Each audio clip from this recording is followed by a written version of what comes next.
इस न्यूज के प्रायोजक है मनोदया रेसिडेंसी। नमस्ते बालाघाट निमा ग्रुप लेकर आया है बालाघाट शहर के अंदर शांत और शुद्ध वातावरण में आवासीय प्लॉट, वो भी सभी आधारभूत सुविधाओं के साथ। मनोदया रेसिडेंसी भटेरा रोड से 200 मीटर अंदर गोविंद पैलेस के पास एक नई कॉलोनी, जहां है वो सारी चीजें जिससे आपका मन यहां रहने के लिए जरूर करेगा। बुकिंग के लिए दिए गए नंबर्स पर संपर्क करें।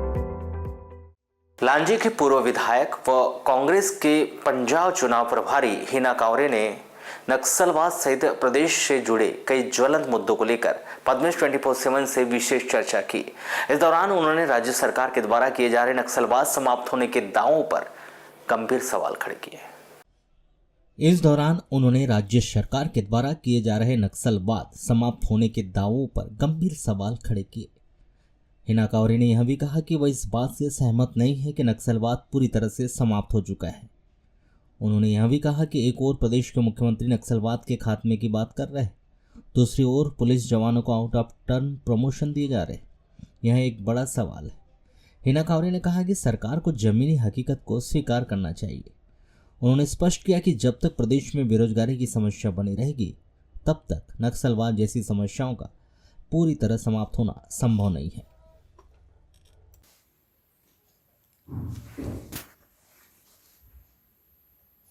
बालाघाट जिले में माओवाद का खात्मा मानती हैं आप?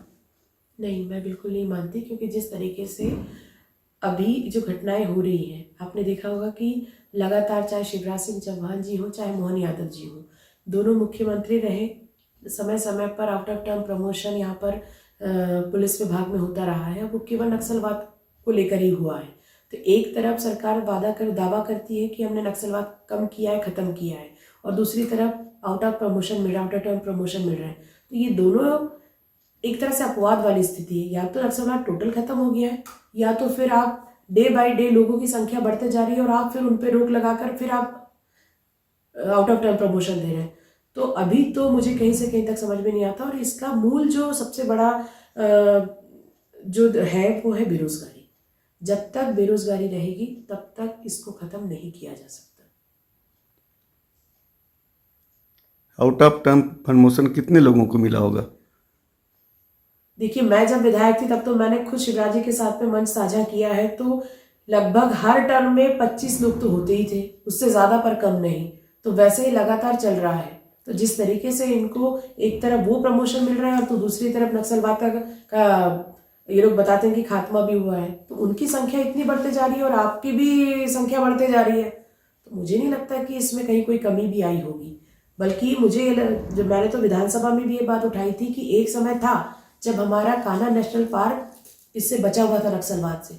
आज तो उन्होंने वहां पर भी अपना अड्डा बना लिया है। ये बहुत ही शर्म की बात है। और ये सब कुछ हुआ है तो बीजेपी के शासनकाल में ही हुआ है।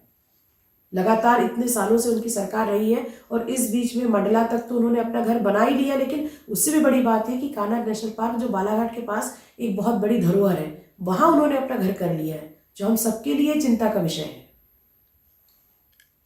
आपको बालाघाट और मध्य प्रदेश के अलावा क्या बोलेंगे, राष्ट्रीय आपका माहौल में पंजाब का प्रभारी सचिव बनाया गया है? जी जी। तो वो कैसे हुआ?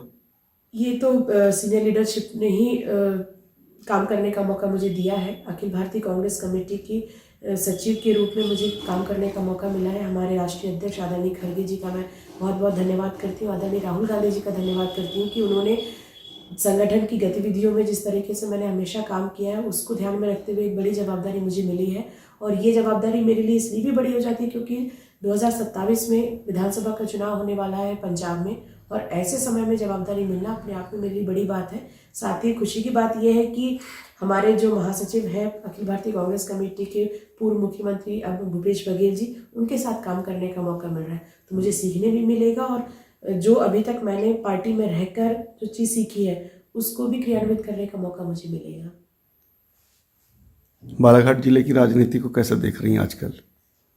बालाघाट जिले की राजनीति में सबसे खुशी की बात यह है कि बालाघाट जिले के जो लोग हैं वो उन्होंने जो निर्णय लिया है, आज 6 विधानसभाएं हमारे जिले में हैं, 6 में से 4 विधायक कांग्रेस के हैं। तो ऐसी स्थिति में मुझे पता है कि बालाघाट जिले में जो लोग हैं उनकी सोच बहुत अलग है और उनकी सोच का नतीजा है कि आज मध्य प्रदेश में एक अलग स्थान बालाघाट जिला लिया हुआ है। और बस मेरी शुभकामनाएं हैं कि जिस उद्देश्य से पूरे जिले में अलग से एक निर्णय आया है प्रदेश को देखकर, जिस तरीके से लाडली बहना जैसी योजनाओं में पूरा मध्य प्रदेश एक तरफा रहा, उसमें बालाघाट का ये रिजल्ट आना ये बताता है कि बालाघाट में के लोगों की जो सोच है, मैं चाहूँगी, मेरी शुभकामनाएं भी कि जो अभी इस समय में विधायक बने हमारे कांग्रेस के, वो सारे लोग उनकी भावनाओं पर खरा उतरे, यही मेरी शुभकामनाएं हैं। और जिस तरीके से उनका विश्वास कांग्रेस पार्टी में रहा है, तो कांग्रेस के लीडर होने के नाते मेरी भी कोशिश रहेगी कि उनकी भावनाओं पर खरा उतरने का प्रयास करें। अभी तक धान का रेट 3100 रुपये नहीं किया गया है, इस पे कांग्रेस क्या सोचती है? कांग्रेस को इतना अच्छे से मालूम है कि ये जो सरकार है ये केवल बोलकर काम करना जानती है, और आज तक चूंकि बोलकर ही सरकार में आए हैं तो इनको मालूम है कि वोट कब लेना है, वोट का जब समय आएगा तब 3100 रुपये धान का रेट भी मिल जाएगा।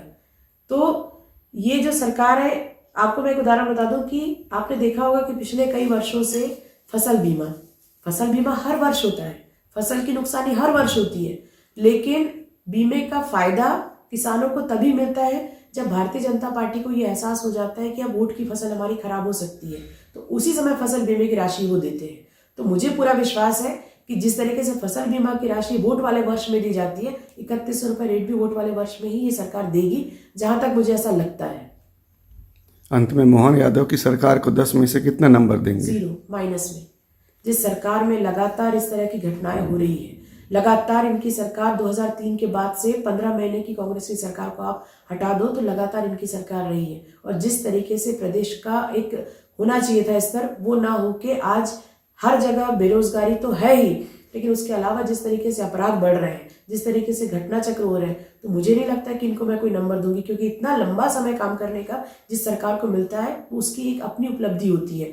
लेकिन आज तो हम कह सकते हैं कि केंद्र में और राज्य में दोनों में बीजेपी की सरकार है, पर उसका असर इस प्रदेश में कहीं दिखाई नहीं देता। आप मजदूरी को देख लीजिए, आप जितनी योजनाएं यहाँ चलती है, सबसे बड़ा फेलियर तो मैं ये मानती हूँ कि जितनी योजनाएं चल रही थी वो सारी योजनाएं आजकल अधर पे लटकी हुई है। लोग काम कर चुके हैं, उनका पेमेंट अभी तक नहीं हो रहा है। ठेकेदारों को देख लो तो आप उनकी अलग एक उनका दुखड़ा अलग सुनाई देता है। तो जिस तरीके से योजनाओं का बंदरबाट मचाया है जब से बीजेपी की सरकार आई है, जितनी केंद्र परिवर्तित योजनाएं हैं आपकी, उन सारी योजनाओं में 60-40 का रेशो कर दिया। एक समय था कांग्रेस का जब 90-10 का रेशो चलता था, 90% केंद्र सरकार देती थी, 10% राज्य सरकार को वहन करना पड़ता था। मोदी सरकार जब से आई है तब से तो हर योजनाओं में आप देख लीजिए तो 60-40 का रेशो कर दिया, मतलब राज्य सरकार पर अतिरिक्त भार बढ़ा है। और अभी जितना समय पर आपने देखा होगा कि जिस तरीके से सीएम का स्टेटमेंट आता है कि जो राशि केंद्र सरकार से राज्य सरकार को मिलने चाहिए वो आने में देरी हो रही है, तो उससे योजनाओं पर फर्क तो पड़ा है। तो मुझे लगता है कि ये टोटल ही फेलियर सरकार है जो अपनी सरकार से पैसा लाने में अक्षम है। मनरेगा का जो नाम बदला उसको किस रूप में लेते हैं?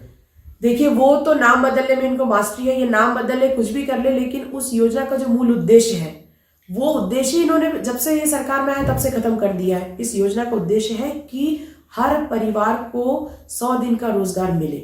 आप उठाकर देख लीजिए इनका रिकॉर्ड, जिस दिन से ये सरकार में आए हैं तब से मनरेगा में पैसा आना बंद हो गया है। मजदूरी के लिए साल 1.5 साल हो जाता है, लोगों को पेमेंट नहीं मिलता है।